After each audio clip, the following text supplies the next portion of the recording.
يا نفس إن لم تظفري لا تجزعي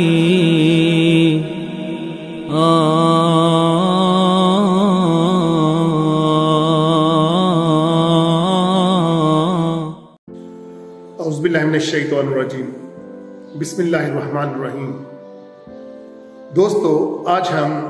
سورہ البقرہ کی آیت نمبر 107 اور 108 کا ترجمہ اور تفسیر کی سعادت حاصل کریں گے انشاءاللہ۔ لیکن اس سے پہلے آپ کی خدمت میں یہ عرض ہے کہ آپ چینل کو سبسکرائب کیا کریں، کیونکہ یہ قرآنک چینل ہے اور اس کا پھیلاؤ ایک صدقہ جاریہ کے طور پر ہے جس میں آپ کا حصہ شامل ہو جائے گا۔ تو آئے شروع کرتے ہیں۔ آیت نمبر 107 تو آیت نمبر 106 کی تسلسل ہے، جس کے اندر اللہ تعالیٰ فرما رہے ہیں کہ تم کون ہوتے ہو یہ سوال کرنے والے کہ میں نے کون سی آیت کو قرآن کے اندر ڈالنا ہے اور کس کو نکالنا ہے اور کس کو تبدیل کرنا ہے، کیونکہ اس کے اوپر بہت زیادہ اعتراض کیے جاتے تھے یہودیوں کی طرف سے کہ یہ کیا بات ہوئی کہ کون سی آیت کب پہلے نازل ہو گئی اور پھر بعد میں اس کو تنسیخ کر دیا گیا، اس کے نسخ کر دیا گیا۔ یا تو یہ اللہ کی طرف سے ہے ہی نہیں، کیونکہ اگر اللہ کی طرف سے ہوتی تو اللہ تو ہر چیز کو شروع سے آخر تک جانتے ہیں، پھر تنسیخ کا سوال کیا پیدا ہوتا ہے؟ اور یہ اس کے اوپر اعتراض اٹھاتے تھے کہ یہ سب کچھ نبی صلی اللہ علیہ وسلم کی طرف سے ہی گھڑا ہوا ہے، نعوذ باللہ۔ تو اس کے اوپر یہ آیت اتری کہ تم سوال کرنے سے پہلے ذرا سوچ لیا کرو کہ اس پوری کائنات کا مالک کون ہے۔ اگر میں مالک ہوں تو جو چاہوں میں کروں،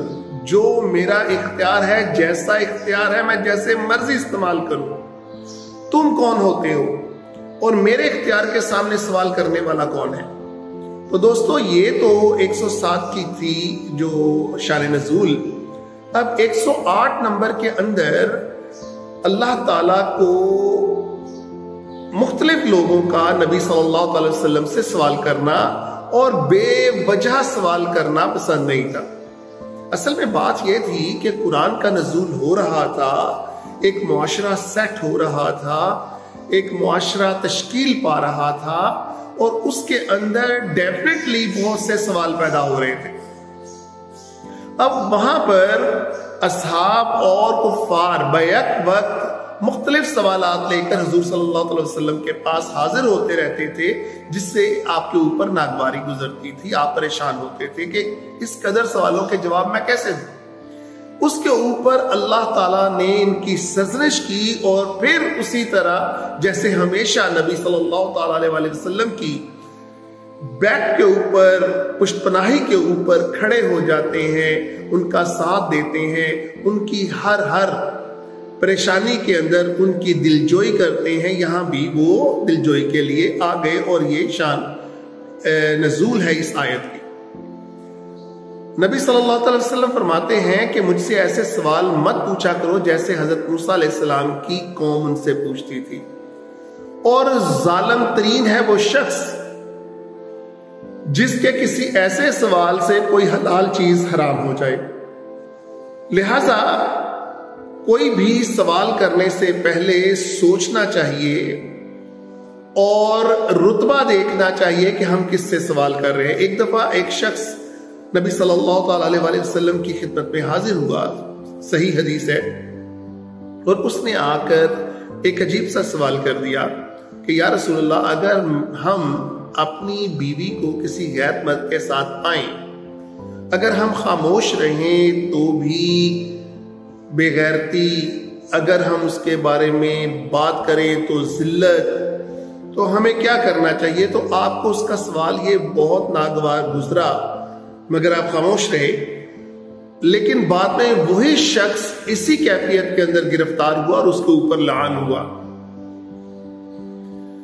نبی صلی اللہ علیہ وسلم فرماتے ہیں کہ جو میں تمہیں دے دیا کروں وہ لے لیا کرو، اور جس کا میں ذکر نہ کروں خاموش رہا کرو، اور سوال مت پوچھا کرو،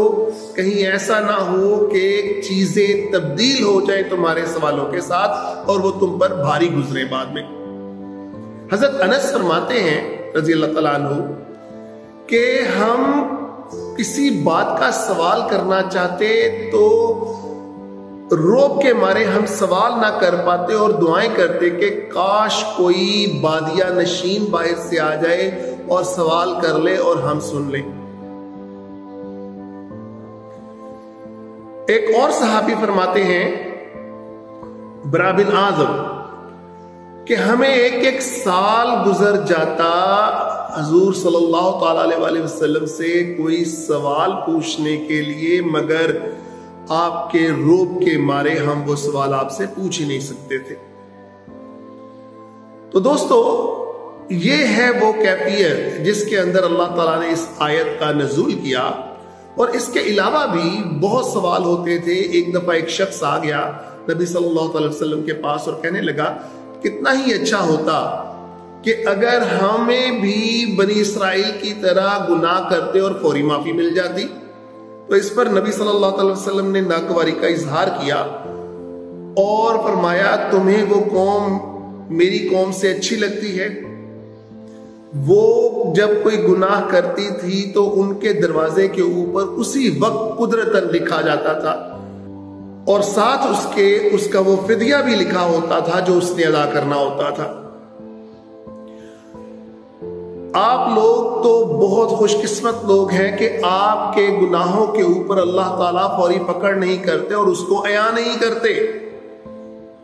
اگر وہ فوری طور کے اوپر لوگوں کے سامنے آ جاتا تو ذرا سوچو کہ کیا ہوتا۔ تمہارے پاس استغفر اللہ کی طاقت موجود ہے، اگر گناہ ہو جائے تو استغفار کرو، اللہ معاف کرنے والے ہیں، اور ایک نماز دوسری نماز کے لیے کفارہ ہے، اور جمعے سے لے کر جمعے تک کی نماز جو ہے اگر کوئی گناہ ہو جائے تو وہ اس کا کفارہ ہے۔ تو دوستو دیکھیں، ہم بحثیت قوم نبی صلی اللہ علیہ وسلم کی قوم کے طور کے اوپر ہم کس میں خوش قسمت ہیں۔ اسی طرح قریش نے ایک اور سوال کر دیا کہ اگر یہ پہاڑ سونے کا ہو جائے تو ہم آپ کے اوپر ایمان لاتے ہیں۔ تو اس کے اوپر نبی صلی اللہ علیہ وسلم نے کہا پھر جان لو کہ مائدہ والوں کا یعنی منو سلوا والوں کا کیا حشر ہوا تھا۔ اگر اس کے سونے کے بن جانے کے بعد بھی تم ایمان نہیں لاتے تو پھر تمہارا بھی وہی حشر ہونے جانا ہے، جس کے اوپر وہ منکر ہوئے اور وہاں سے فرار ہو گئے۔ یہ آیت کا نزول اسی وجہ سے ہے کہ نبی صلی اللہ علیہ وسلم جو کہ ایک بہت بہت بڑی ذمہ داری لے کر آئے تھے،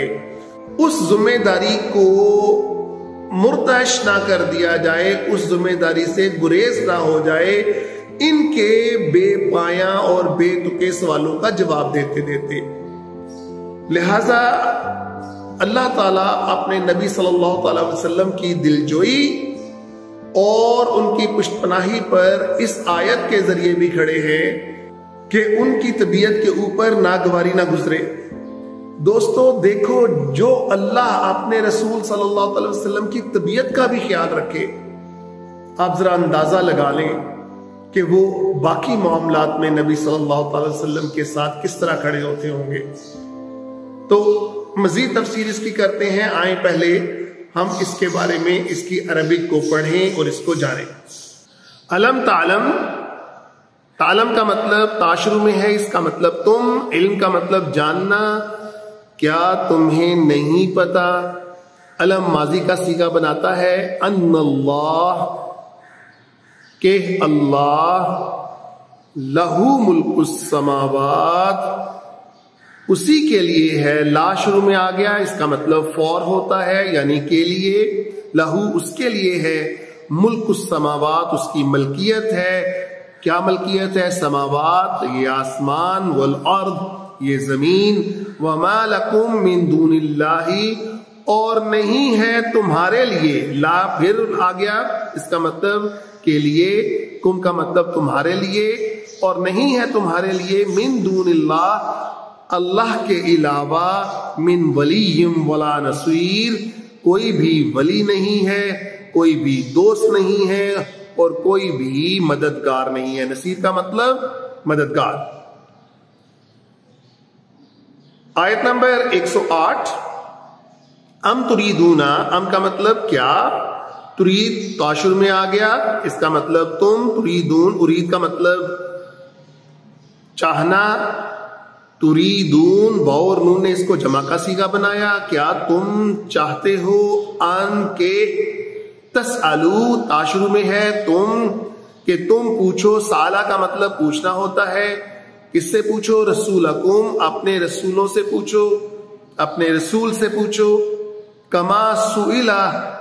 کما کا مطلب جیسا کہ، سئلا سین کے اوپر پیش ہے، اس کا مطلب مجہول بناتا ہے یہ، سئلا جیسے پوچھا گیا موسیٰ علیہ السلام سے، من قبل اس سے پہلے، وَمَن يَتَبَدَّلِ الْكُفْرَ اور جنہوں نے تبدیل کیا، یا شروع کا مطلب جنہوں نے، وہ لوگ، بدل کا مطلب تبدیل کرنا، کفر کا مطلب کفر، بالایمان جنہوں نے ایمان کے ساتھ کفر خریدا، قد اللہ بے شک، فقط کا مطلب بے شک، دلہ گمراہی ہے، بھٹک گیا ہے، کس کے اوپر سے، سوا السبیل سیدھے راستے سے، سبیل کا مطلب رستہ، سوا کا مطلب سیدھا۔ تو دوستو یہ جو ہر وقت کی کوشچننگ ہوتی ہے، بعض اوقات تو یہ آپ کو کوئی کسی چیز کا نتیجہ فراہم کر دیتی ہے اور بعض اوقات آپ کو کہیں لے ڈوبتی ہے، جیسا کہ حضرت موسیٰ علیہ السلام کی قوم نے گائے کے سلسلے میں کیا، وہ پوچھتے گئے اور پھنستے گئے۔ اس کے بارے میں ایک اور حدیث مبارکہ ہے کہ ایک دفعہ ایک شخص نے نبی صلی اللہ علیہ وسلم سے سوال کیا، جب آپ نے حج کی فرضیت کے بارے میں بتایا تو اس نے کہا کہ یا رسول اللہ، کیا یہ زندگی میں ایک دفعہ ہے کہ یہ ہر دفعہ ہر سال ہمیں کرنا پڑے گا؟ آپ خاموش رہے، لیکن پھر اس نے یہی سوال کیا کہ کیا یہ ہمیں ہر سال کرنا پڑے گا، یعنی ہمارے اوپر فرض ہوگا؟ جب تیسری دفعہ اس نے سوال کیا تو آپ صلی اللہ علیہ وسلم نے فرمایا کہ دیکھو، اگر میں کہہ دیتا کہ یہ ہر سال کرنا پڑے گا تو یہ تم لوگوں کے اوپر فرض ہو جاتا اور تم سے یہ پورا نہیں ہونا تھا، پھر لہذا پھر آپ نے اپنی وہی بات دہرائی کہ سوال زیادہ مت کیا کرو، یہ بعض اوقات ہلاکت کا باعث بنتا ہے۔ میں جو دوں وہ لے لو، اور جس چیز سے میں منع کروں باز رہو، اور جس پر میں خاموش رہوں مجھ سے سوال مت کرو، کہیں کوئی حلت حرام کے اندر نہ بدل جائے، حرمت کے اندر نہ چینج ہو جائے۔ تو دوستو یہ بہت خوبصورت آیتیں ہیں، ہمیں ویسے بھی زندگی کے بارے میں ایک سبق دیتی ہیں کہ ہمیں مقام کا اور جگہ کا خیال رکھنا چاہیے اور اپنی فضول باتوں سے پرہیز کرنا چاہیے، کیونکہ یہ فضول باتیں، فضول گفتگو جو ہے یہ معاشرے کو بگاڑتی ہیں، یہ اس کا حسن نہیں ہے۔ لہٰذا ہمیں ان چیزوں کا خیال رکھ کر اپنی زندگی کو سنوارنا چاہیے ان آیات کی روشنی کے اندر۔ اللہ تعالی ہمیں ان آیات کے اوپر عمل کرنے کی توفیق دے۔ وآخر دعوانا الحمدللہ رب العالمین۔ يا نفس إن لم تظفري لا تجزعي